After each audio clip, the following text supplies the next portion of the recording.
À nouveau, bonjour à tous. Lita Jean-Carline, la directrice marketing du groupe Constructo. Bienvenue sur le webinaire Les abus financiers en décarbonation avec comme conférencier Monsieur Philippe Houdon. Notre conférence est commanditée aujourd'hui par la firme Énergie.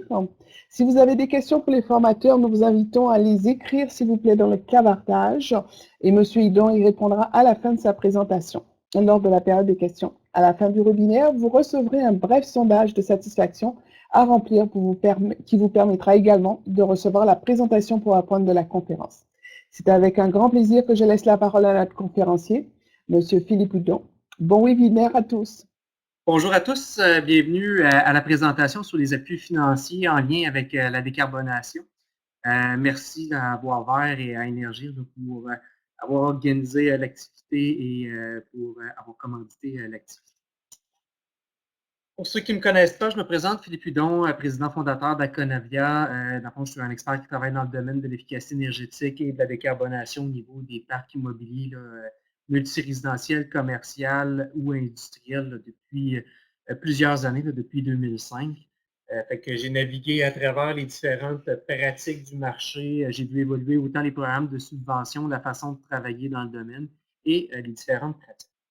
Aujourd'hui, je vais faire quand même une petite introduction sur l'état des lieux au niveau un peu de l'efficacité énergétique, de la décarbonation, pour voir un petit peu les enjeux dans le marché et de voir aussi avec les différentes approches des programmes de subvention comment on est capable de bien trouver des outils financiers pour nous aider à atteindre nos objectifs, nos cibles de réduction des émissions de gaz à effet de serre et à terme atteindre la carboneutralité.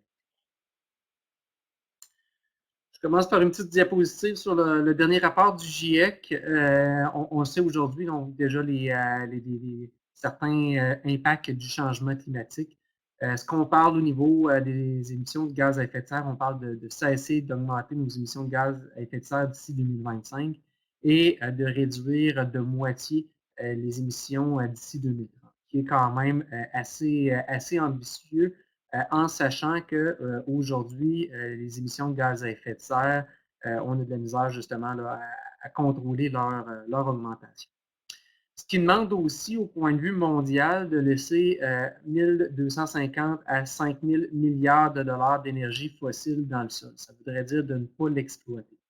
Ce qui amène aussi un certain enjeu en lien avec certains pays qui ont exploité leur pétrole et qui sont responsables aujourd'hui des changements climatiques, et d'autres pays qui, eux, sont en voie de développement et qui aimeraient bien valoriser leurs ressources et ils ne peuvent pas. Comment on est capable de compenser financièrement pour laisser cette énergie fossile-là dans le sol.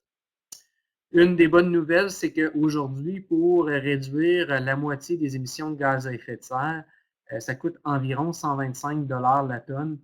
Juste à titre indicatif, là, certains programmes de subvention au Québec là, donnent 125 $ la tonne pour subventionner des mesures en efficacité énergétique sur une période de 10 ans. C'est quelque chose là, qui est quand même atteignable, viable d'un point de vue économique.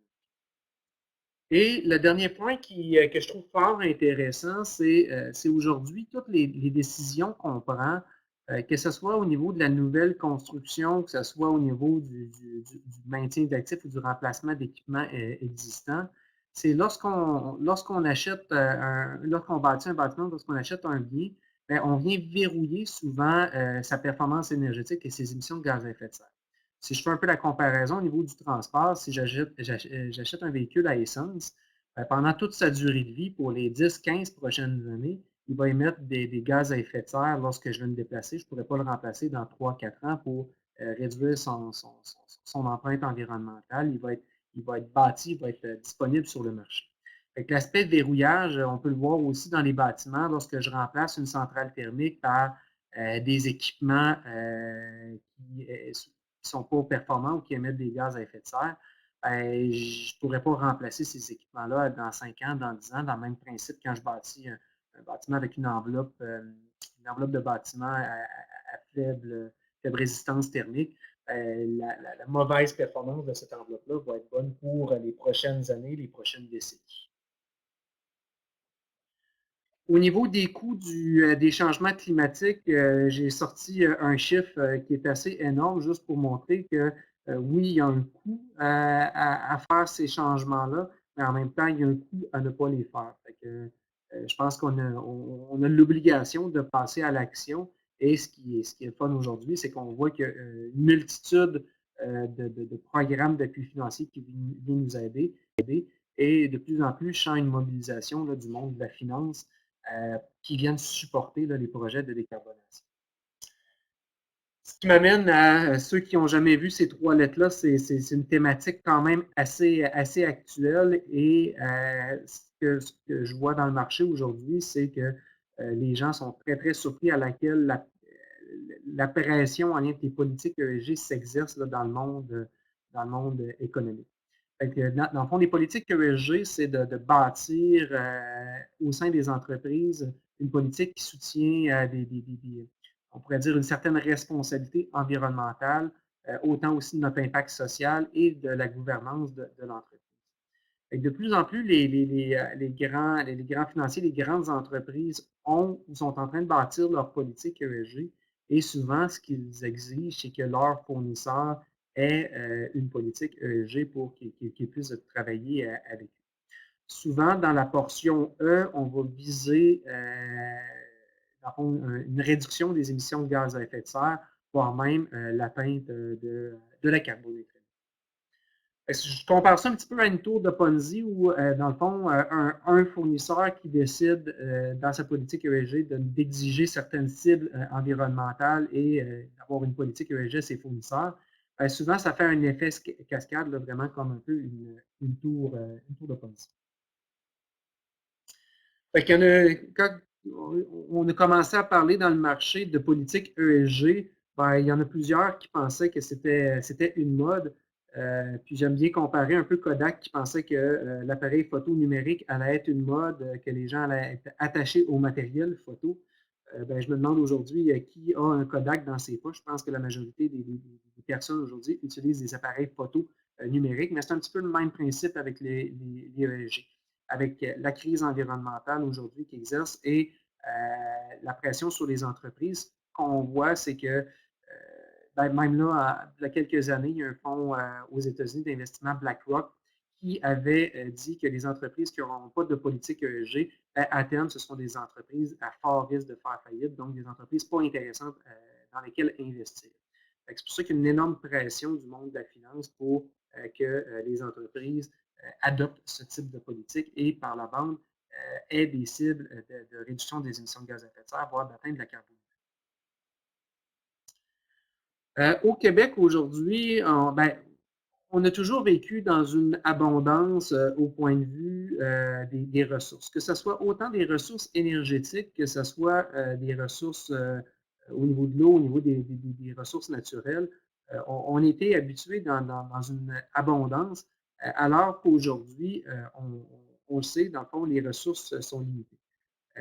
Fait aussi, dans cette abondance-là énergétique, des fois, on a perdu un lien ou un contact en lien avec qu'est-ce que réellement l'énergie. Dans le fond, l'énergie fossile a tellement un grand potentiel énergétique que souvent, tout notre quotidien, les équipements qu'on utilise, on a de la misère à voir c'est quoi leur énergie réelle si on met ça à taille humaine. Je me suis posé la question à savoir, un cycliste professionnel du Tour de la France, là, pendant qu'il fait son sport, sa pédale, c'est quoi la puissance qu'il dégage pour comparer ça un petit peu à des éléments de la vie quotidienne. Un cycliste du Tour de France, ça dégage en moyenne 400 watts de puissance. Ça, c'est un bon cycliste. Là. Moi qui est un cycliste du dimanche à 160, 180 watts, je suis assez content. Alors que les équipements qu'on utilise au quotidien, que ce soit un réfrigérateur, une télévision et même tout ce qui est les chauffages, on parle là, de puissance de 1500 watts, 1700 watts. Juste pour faire bouillir de l'eau, on parle de 4 cyclistes du Tour de France qui travaillent juste pour nous pour faire bouillir de l'eau. C'est de ramener un peu cette énergie-là à taille humaine et de voir à quel point on consomme énormément d'énergie. Même là, une résidence individuelle, on parle souvent d'une puissance de 10, 12, 15 kilowatts de puissance, qui fait quand même une valeur significative en lien à notre façon de construire des bâtiments et en lien avec notre façon de consommer cette énergie. Ce qui m'amène aussi au niveau du transport, en lien avec les changements climatiques, bien, on parle beaucoup de conversion de transport à partir de la voiture à essence à la voiture électrique. Ça reste qu'une voiture à essence aujourd'hui, c'est l'équivalent d'environ 380 cyclistes du Tour de France juste pour déplacer une ou quelques personnes dans un véhicule. Fait que c'est quand même une puissance là, assez élevée pour faire un geste quotidien qui est assez banal. Fait que dans l'enjeu de la carboneutralité, c'est pour ça que souvent on greffe le mot sobriété énergétique et la façon de revoir notre utilisation de l'énergie pour faire le même travail, mais d'une manière un peu plus efficiente. Quand on parle d'abondance énergétique, historiquement, quand on parle d'enjeu énergétique, historiquement, on parlait d'abondance. Dans les années 2018-2019, on pensait qu'on allait avoir de l'énergie pour accorder à peu près tout ce qui était pensable jusqu'en 2040 sans avoir à se poser de questions, sans avoir besoin soit de bâtir des nouvelles infrastructures ou soit de travailler au niveau de l'efficacité énergétique. Juste un petit chiffre qui parle par lui-même. Aujourd'hui, Hydro-Québec a une puissance, pas une puissance, mais une disponibilité de l'énergie électrique de 200 TWh, alors que juste pour atteindre la carboneutralité, aujourd'hui, on parle de plus de 100 TWh et de plus en plus, on parle de 110, 125 TWh. Ce chiffre-là est quand même énorme. C'est que juste pour atteindre la carboneutralité, il faudrait quasiment augmenter la taille d'Hydro-Québec de 50 %. Et ça, c'est excluant tous les nouveaux raccordements, que ce soit les nouveaux projets industriels de centres de données, de résidences résidentielles. Fait que aujourd'hui, on parle vraiment d'une demande sur le réseau énergétique qui est vraiment très soutenue. Chaque fois qu'on bâtit des nouvelles infrastructures, là, on parle d'un coût du kilowattheure de 11 sous pour la production de cette énergie-là, alors que le bloc patrimonial, là, les projets de la Baie James ou autres, on parle d'environ 3 sous de kilowattheure. On parle d'une différence de coût quand même assez significative. Un des enjeux aussi, il y a l'enjeu de la disponibilité de l'électron, il y a l'enjeu aussi de la puissance. Aujourd'hui, au niveau de la puissance, Hydro-Québec est en mesure là, de fournir une puissance d'environ 44 000, voire 45 000 mégawatts. Juste à titre indicatif, l'hiver dernier, on a presque atteint le 44 000 mégawatts. Et quand on parle aujourd'hui d'ajout de nouveaux raccordements, Hydro-Québec a au-delà de 20 000 mégawatts de projets sur la table là, pour raccorder des nouveaux clients. Alors que la puissance disponible, là, on parle là, entre 1000 à 3000 mégawatts là, de projets, là, de mégawatts de disponibles à l'heure actuelle pour des nouveaux projets. Fait que quand on parle que les bilans se ressortent au point de vue énergétique et l'enjeu d'approvisionnement, quand on parle aussi de décarbonation et d'électrification, que ce soit des transports ou des bâtiments, ça reste qu'il y a un enjeu de disponibilité autant du kilowattheure, mais surtout dans un premier temps au niveau du kilowatt.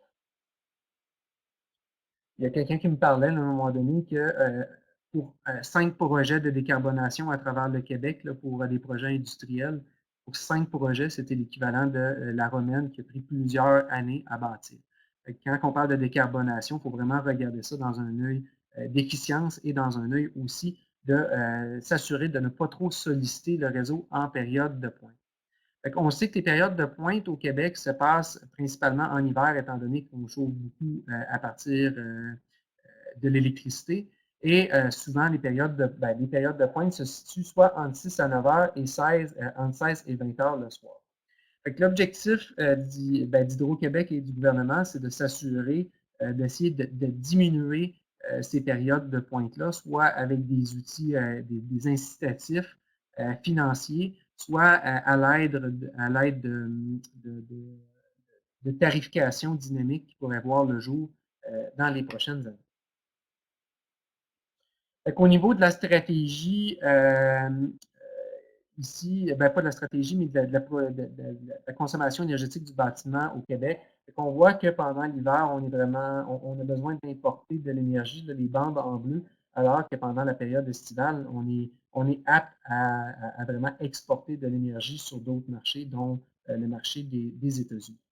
Juste rappeler qu'au niveau de notre approvisionnement, c'est une source d'énergie très propre, là, à 90% provenant de l'hydroélectricité et près de 8% là, au niveau de l'éolien. On a vraiment un approvisionnement assez propre à ce niveau. Au niveau de l'électricité et au point de vue du gaz naturel, on voit un petit peu le même principe, là, que c'est vraiment pendant la période hivernale en lien avec les conditions météo qu'on consomme le plus d'énergie au Québec.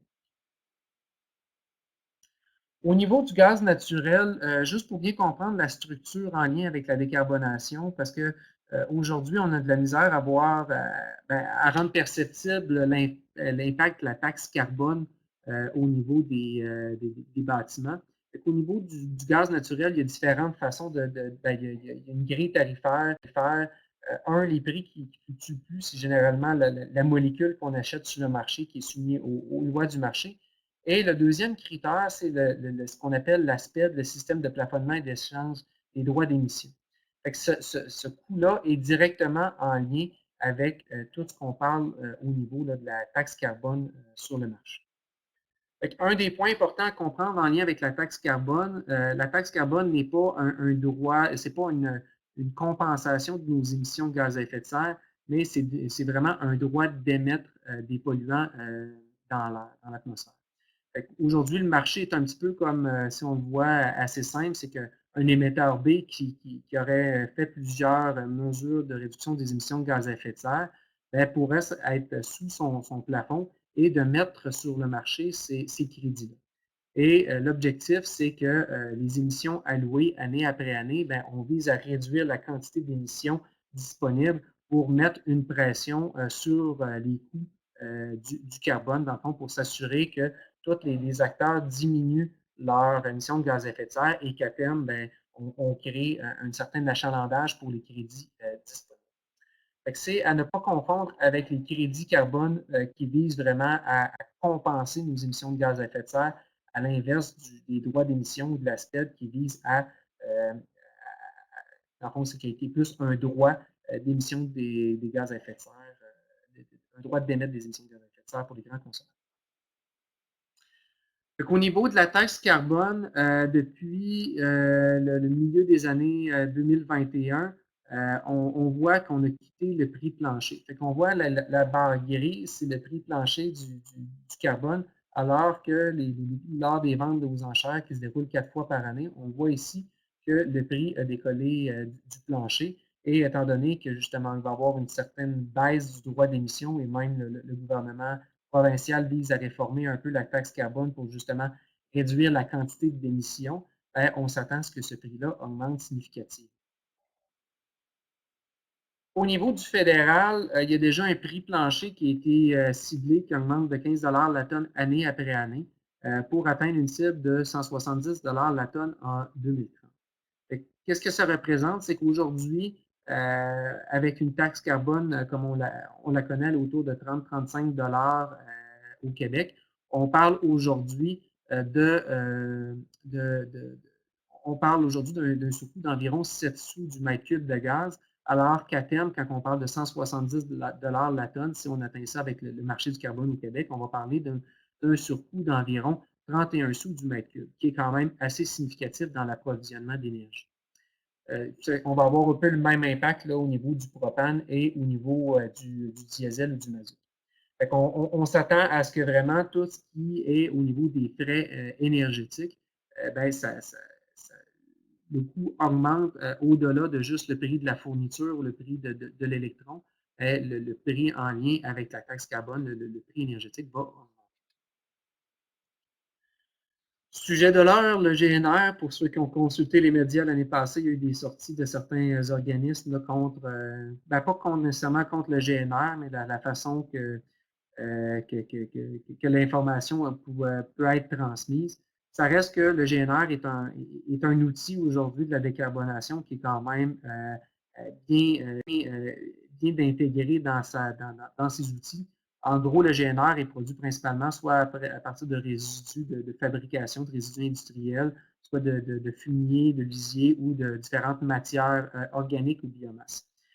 Au bout de la ligne, qu'est-ce qui avait été décrié hier, c'est de dire, ben, le gaz naturel qui est consommé par la majorité des utilisateurs, ben, il n'y a pas deux réseaux du côté d'énergie, un pour le gaz naturel renouvelable, un pour le réseau de gaz conventionnel. Et on s'entend que ce soit du gaz naturel renouvelable ou du gaz naturel conventionnel, ça reste une molécule de méthane qui est véhiculée dans le réseau. C'est juste que Énergir, quand on achète du GNR, s'assure de s'approvisionner en GNR sur le marché et de l'injecter la bonne quantité dans le réseau. Dans le fond, on contribue à ce moment-là à aider à bâtir des infrastructures au niveau du gaz naturel renouvelable. Souvent, quand on parle de gaz naturel renouvelable, ça reste que le surcoût est quand même plus élevé que du gaz naturel conventionnel. Souvent, au niveau de la molécule, là, on va parler là, des fois là, de 3 fois le prix là, au niveau de l'approvisionnement.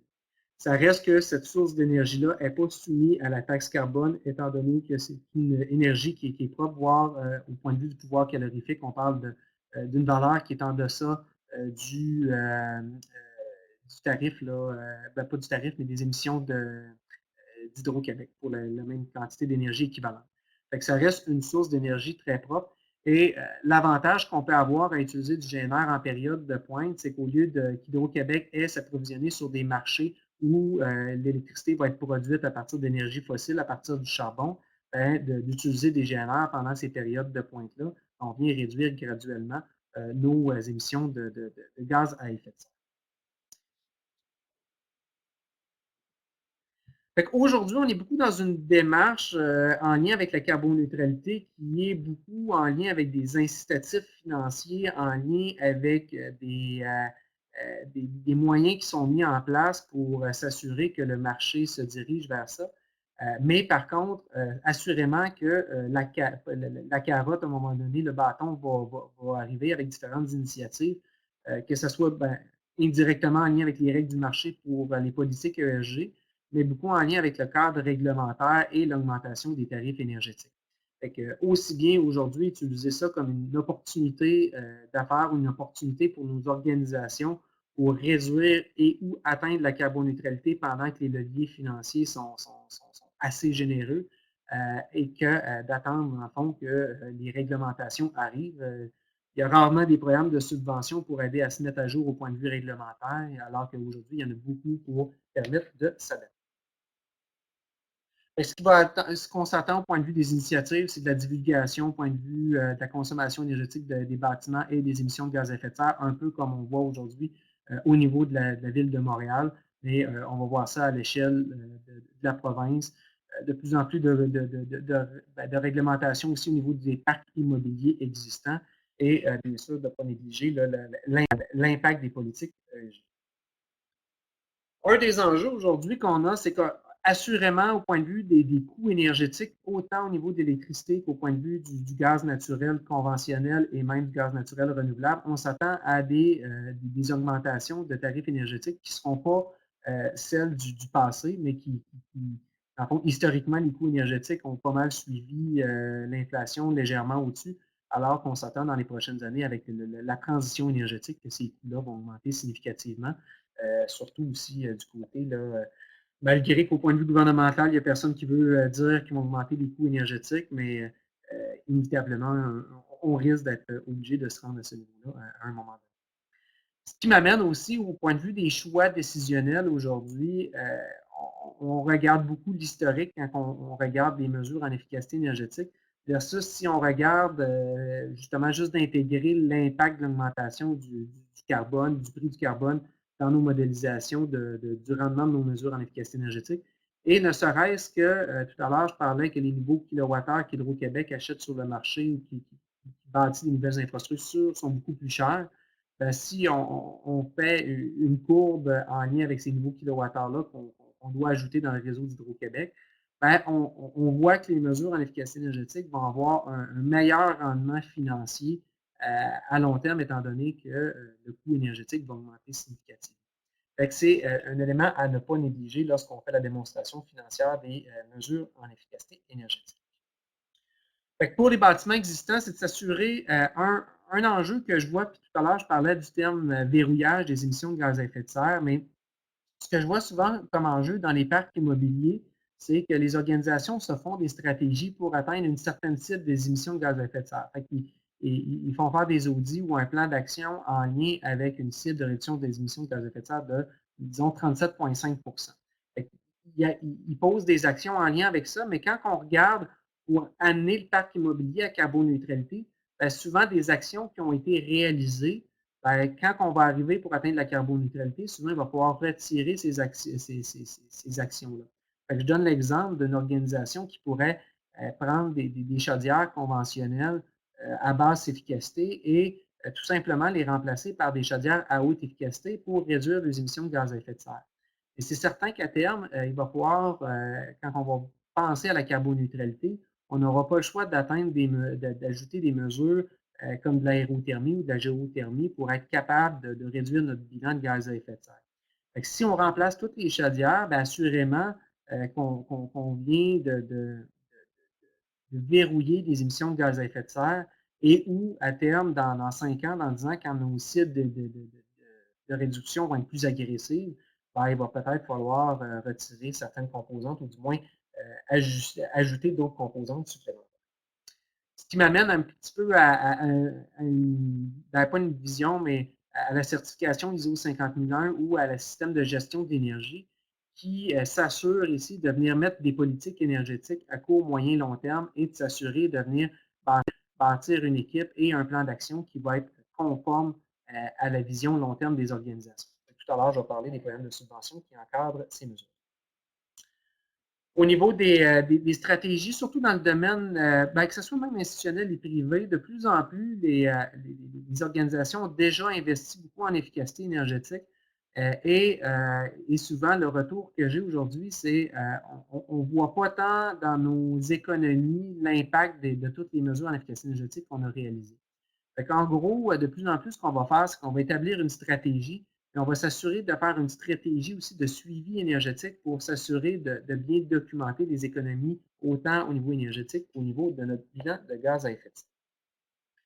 Un petit peu comme on voit ici, c'est un plan de réduction des émissions de gaz à effet de serre où on a mis en vert tout ce qui est des émissions, dans le fond, du budget supplémentaire qu'on avait besoin pour atteindre les objectifs de carboneutralité. Et en orange, dans le fond, on a intégré plusieurs mesures à même le budget de maintien d'actifs, étant donné qu'il fallait remplacer des équipements.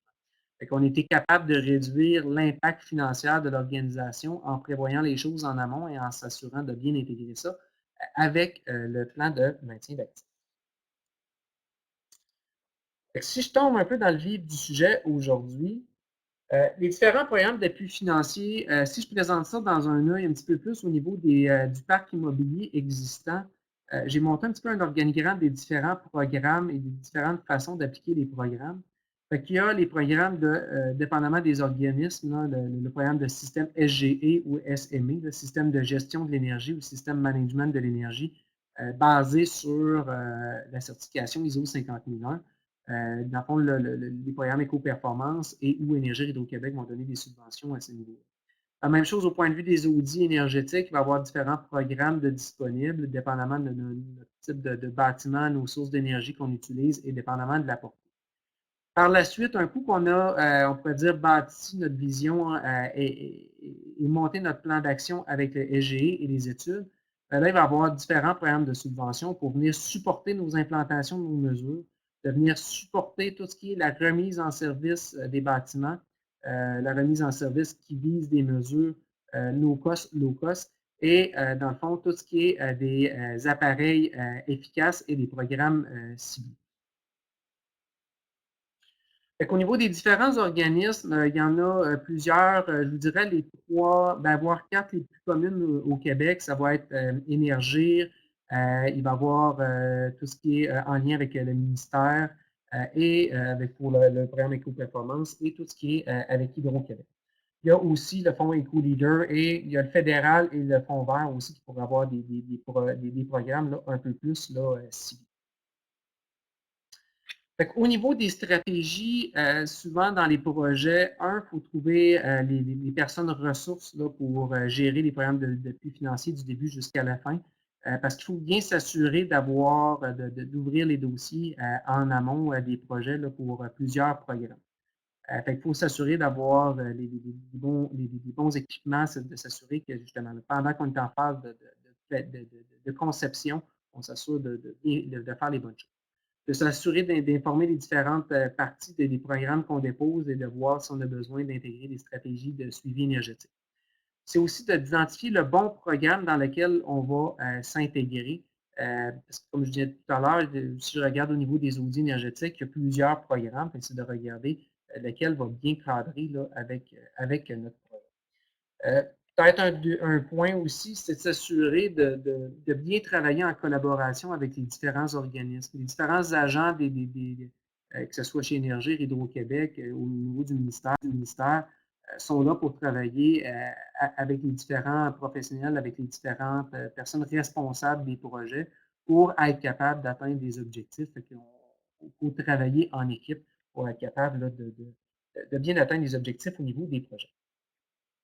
Qu'est-ce qu'il faut se mettre en tête, c'est que les subventions, ça sert à influencer la prise de décision vers des mesures un peu plus efficaces. Il faut vraiment s'assurer souvent quand on parle d'influence, bien souvent, c'est là que les programmes, il faut avertir notre intention de déposer dans les programmes avant d'engendrer les dépenses, avant de donner les bons de commande. Parce que si les bons de commande sont déjà donnés, bien souvent, ce n'est plus un travail d'influence, c'est un travail, la décision a déjà été prise, fait qu'à ce moment-là, les subventions, souvent, on passe à côté de certains programmes.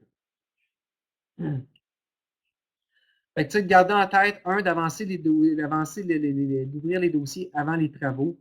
À la fin des travaux, de bien remplir tous les formulaires à travers les différentes étapes pour être au final être capable d'avoir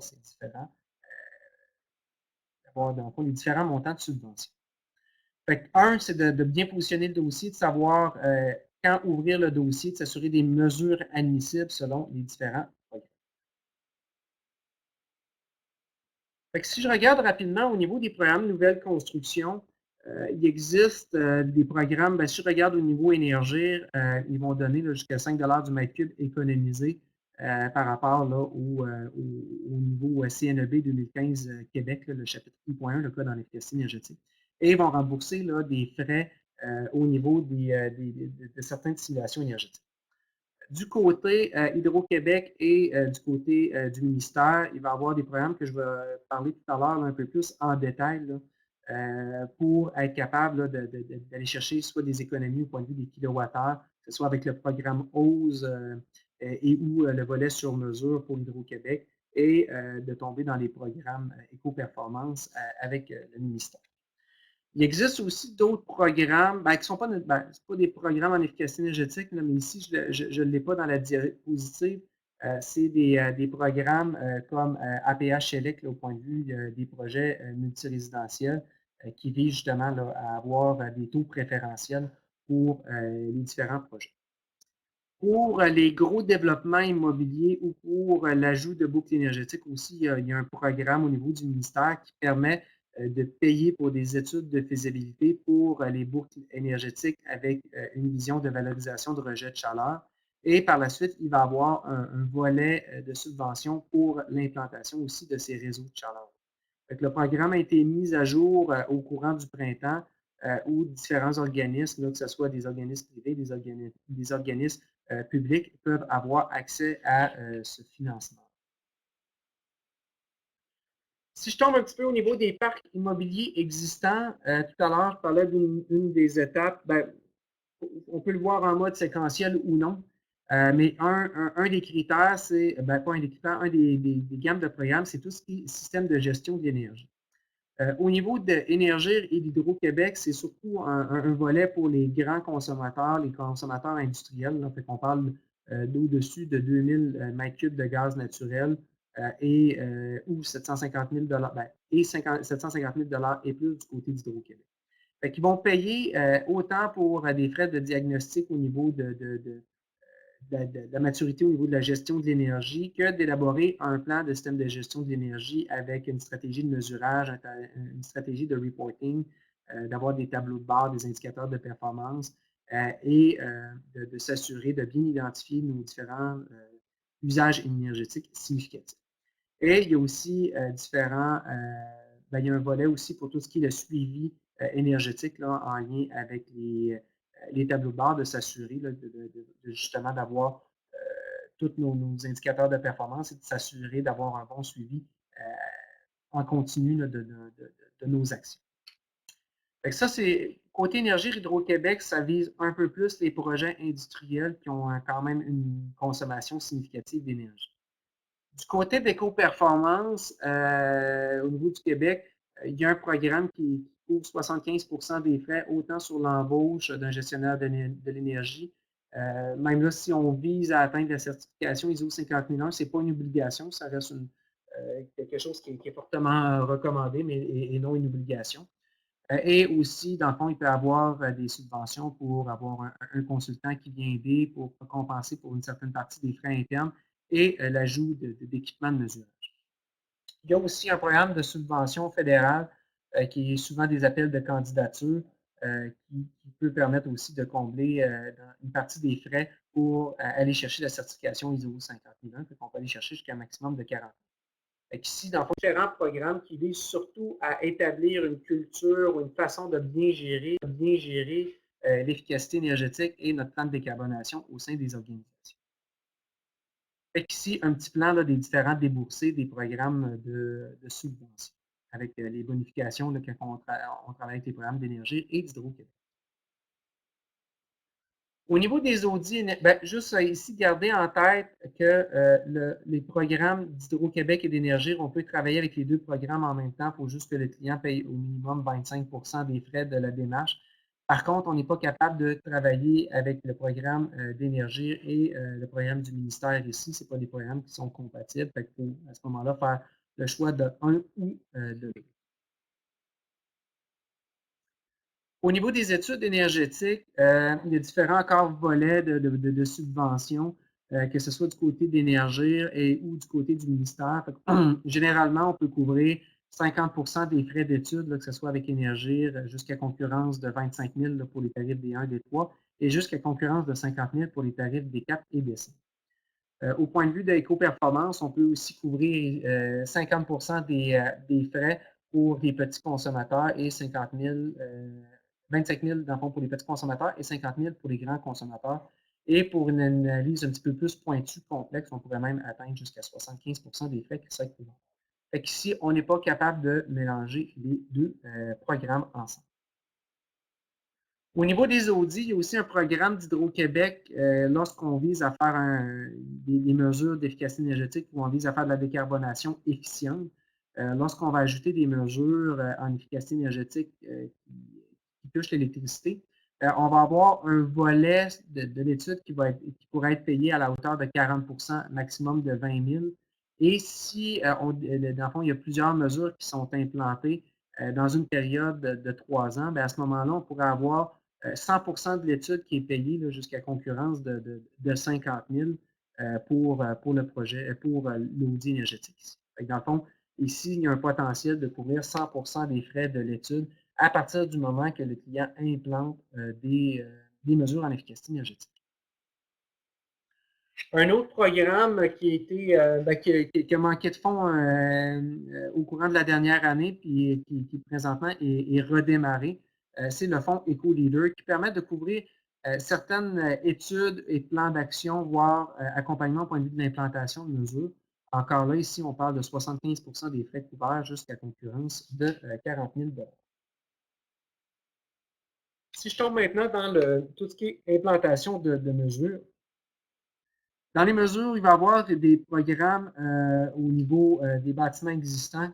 Juste ici, on va clarifier qu'est-ce qui est au point de vue d'une référence.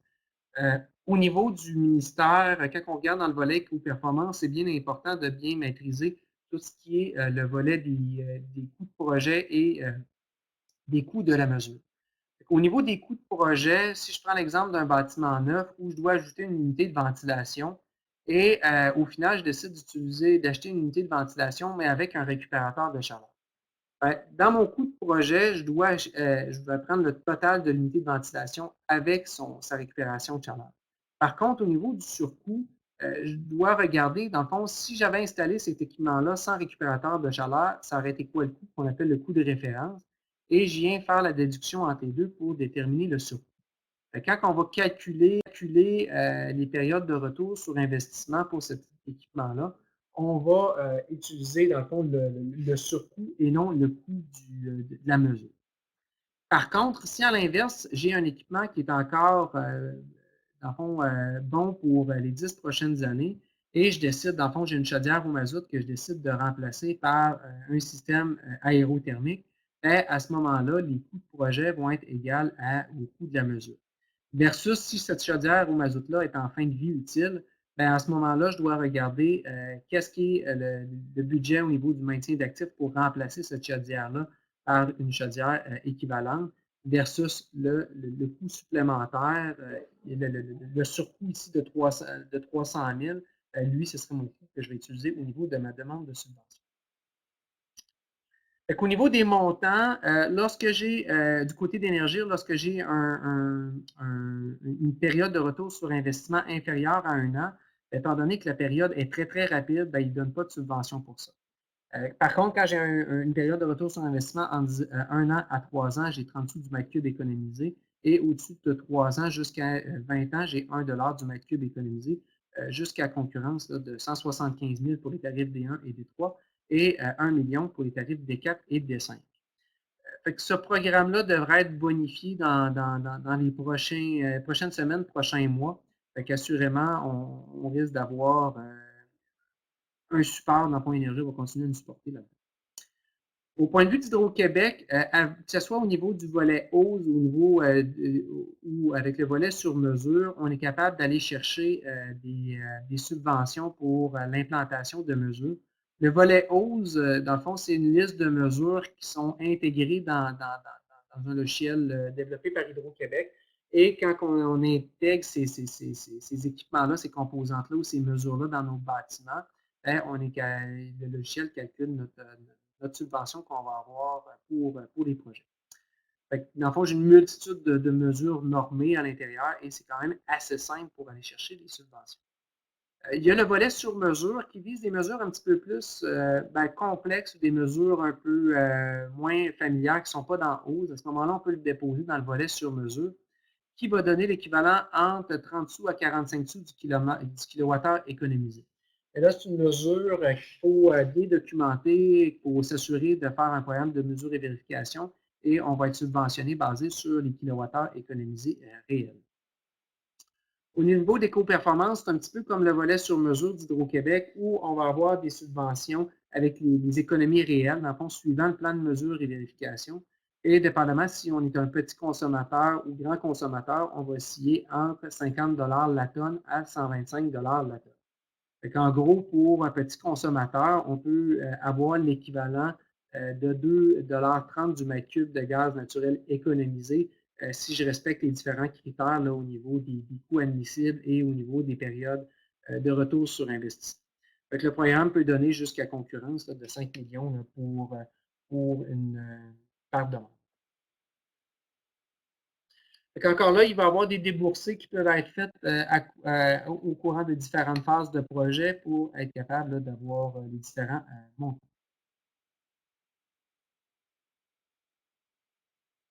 Au niveau des remises au point, recommissioning, il va y avoir un programme du côté d'énergie qui peut couvrir jusqu'à 50 des frais et donner dans le fond 30 sous du mètre cube pour les mesures implantées. Quand on parle de recommissioning, on parle souvent de mesures à faible coût. Là, on parle de no cost, low cost. C'est principalement, généralement, des mesures de contrôle, soit l'ajustement des séquences de contrôle, l'ajout de boîtes à vitesse variable, l'ajout de variateurs de fréquence.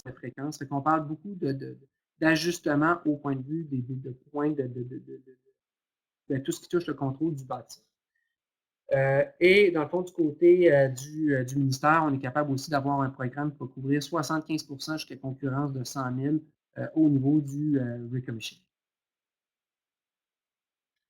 Au niveau des appareils efficaces, dans le fond, tout à l'heure, quand je parlais du volet implantation, le volet hausse, j'ai mis un petit peu plus dans le volet implantation. C'est vrai que quand on achète des appareils d'éclairage, Ça peut s'apparenter à un programme d'appareil efficace, mais je l'ai mis dans un volet un peu plus implantation, étant donné que OSE est un petit peu plus complet. Au niveau des programmes produits efficaces, on parle beaucoup d'équipements du côté d'énergie où on va, lorsqu'on implante ou on raccorde des chaudières à condensation, des systèmes infrarouges, des hottes à débit variable, lorsqu'on fait la mise en service de ces composantes-là, le formulaire complété par le plombier, à ce moment-là, le client va avoir une remise automatique, va avoir un chèque de part d'énergie. Il n'y a pas de démarche autre à faire que la procédure de mise en marche typique d'un équipement au gaz naturel. Il y a aussi certains programmes ciblés. Quand je parle de programmes ciblés, il y a un programme au niveau de rénovation d'enveloppe du côté d'énergie qui va donner $1 du mètre cube selon le pourcentage d'économie, suivant le tableau ici, pour augmenter les valeurs de résistance thermique. Il va y avoir aussi des programmes pour le préchauffage solaire qui est admissible, qui est quand même assez intéressant, là, à $2 du mètre cube économisé. Et dans le fond, ça, c'est différents programmes qu'il peut avoir ciblés. Il y a d'autres programmes tout à l'heure que je n'ai pas parlé qui sont, il peut y avoir des incitatifs pour ceux, vous avez sûrement entendu parler des différentes campagnes, que ce soit de ILO, qui permet, dans le fond, de donner des incitatifs en lien avec les défis qui pourraient être lancés par ILO pour la réduction de notre consommation énergétique pendant certaines périodes. Dans le fond, il faut s'assurer de faire une entente avec ILO et que, dans le fond, eux donnent des défis et ce soit des fois de la réduction de température ou peu importe, ils vont chercher de la puissance et des kilowattheures lors des périodes de pointe. Il y a aussi des programmes un peu plus de niveau tarifaire lorsqu'on parle du programme de gestion de la GDP d'Hydro-Québec, où on va venir, Hydro-Québec en période de grand froid et en période où le réseau va être sollicité, va nous demander de réduire notre appel de puissance et, dans le fond, va nous donner une compensation financière pour s'être, on va dire, effacé ou avoir réduit notre sollicitation au niveau du réseau.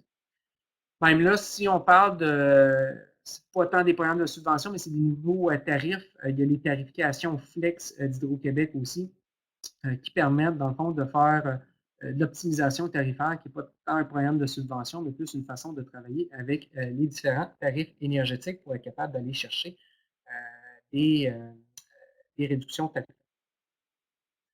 Juste pour un petit peu un retour d'expérience, pour les organisations publiques, lorsqu'on intègre, lorsqu'on fait un projet qui vise l'efficacité énergétique ou de la décarbonation, c'est de bien intégrer les demandes d'appui financier là-dedans.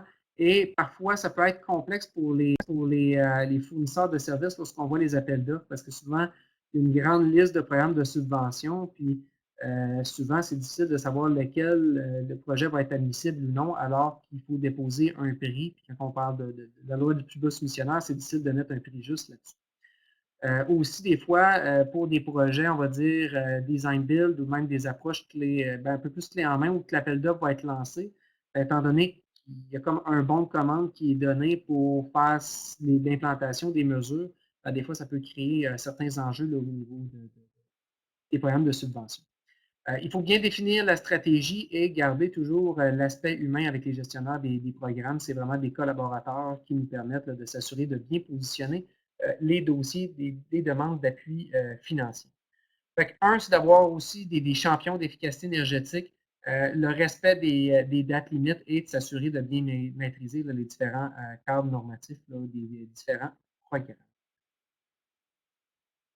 Je vais terminer sur une petite note un petit peu plus philosophique. Il faut garder en tête qu'aujourd'hui, on est possiblement la première génération qui vit les conséquences des changements climatiques et la dernière génération qui peut vraiment changer cette trajectoire-là. Quand on parle de carboneutralité, quand on parle de responsabilisation des organisations, aujourd'hui, si vous êtes inscrit à la formation, c'est que vous avez potentiellement un rôle d'influencer les décisions pour réduire les émissions de gaz à effet de serre. C'est la responsabilité de tout un chacun à atteindre. Et aussi, j'aime cette petite dernière citation-là, c'est nous n'héritons pas de la terre de nos ancêtres, mais nous l'empruntons à nos enfants. C'est vraiment notre responsabilité pour réussir à décarboner notre industrie. Merci pour votre grande écoute. J'espère que j'ai répondu quand même à ceux dans le fond de bien, dans le fond de s'assurer de transférer toutes les informations qu'il y a plusieurs leviers économiques au niveau de la décarbonation. Merci Philippe, merci pour cette présentation fort intéressante. Nous allons maintenant passer à la période de questions. Donc, nous avons déjà une première question de M. Yann Sabourin-Somers. Je ne sais pas si vous le voyez, Philippe. Oui, au niveau du prix du tonne de GES, oui, c'est pourquoi une si grande différence de coût de plancher de 170 $ par tonne GES en 2030 versus les prévisions réelles 294 $ par tonne en 2030. Source Steven Guilbeault, 19 avril 2023, la presse canadienne, c'est bien précis. C'est l'article qui est sorti, effectivement, c'est que quand on parle de 294 $ la tonne, on parle du coût social de la tonne de GES et non du coût qu'aujourd'hui on valorise la tonne de GES. Fait que le 294 $ était une étude, la source exacte de l'étude, je ne pourrais pas le dire, mais c'est ça, c'est-à-dire qu'aujourd'hui, la tonne de GES est à 294 $ la tonne comme impact social, alors qu'on la paye autour de 65 $, entre 35 à 65 $ la tonne selon les juridictions. C'est quand même quelque chose là, qui... Oui, il y a une grande différence entre les deux, mais ça reste que c'est ça. Là. On le voit que les tarifs augmentent, on voit que la pression financière sur ceux qui émettent beaucoup de gaz à effet de serre, ça va augmenter. Gardez ça en tête dans vos prises de décision. Parfait. Je pense qu'on était un peu juste dans le temps parce qu'on a attendu pour faire tout le monde participer au début. On a moins de questions. Donc, cela va marquer la conclusion de ce webinaire. Merci beaucoup, Philippe, d'avoir partagé vos connaissances. C'était une conférence très enrichissante et vraiment intéressante. Nous vous remercions également de votre participation à tous 140 personnes qui étaient avec nous. On a beaucoup de merci. Donc, Philippe Lévois, ce fut clair. Hein. Je pense que Philippe, s'il n'y a pas de questions, c'est que c'était très, très clair et tout à fait intéressant. Nous vous invitons à répondre à notre questionnaire dont le lien a été mis dans le chat. Et puis, nous vous disons à notre prochain webinaire le 15 juin 2023. Encore merci à Énergir de nous avoir commandité et à Philippe d'avoir été disponible pour ce webinaire. Merci à tous. Au revoir. Merci.